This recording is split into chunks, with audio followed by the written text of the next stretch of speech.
Hello and welcome to a new mini blog. আজ ব্লগটা শুরু করছি বিয়েবাড়ির বৃদ্ধির জায়গায় আলপনা দেওয়া থেকে। এটা আমার দেওয়া আলপনা। আর এই যে মেহেন্দি পরে নিয়েছি বিয়েবাড়ি উপলক্ষে।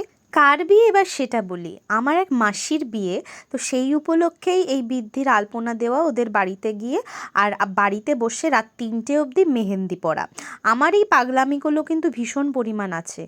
আমি যেহেতু আর্টের কাজ করতে ভালোবাসি, তাই এগুলোও করতে আমার ভীষণ ভালো লাগে। কাট টু নেক্সট দিন সকালবেলা আমরা গিয়েছিলাম দুপুরবেলা বিয়েবাড়িতে খেতে। যেখানে ওদের অ্যারেঞ্জমেন্ট হয়েছিল সেখানেই ওরা দুপুরের খাওয়া দাওয়ারও ব্যবস্থা করেছিল। তখন দেখলাম আশপাশটা বিকেলের জন্য অপূর্ব সুন্দর করে সাজিয়েছে।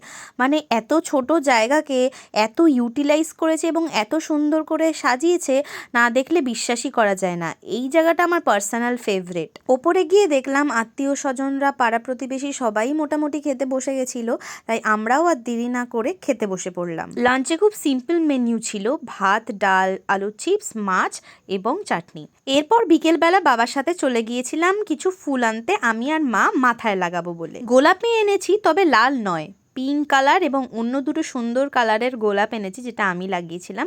সেটা আমি নেক্সট ব্লগে দেখাবো। আর এখনের জন্য টাটা।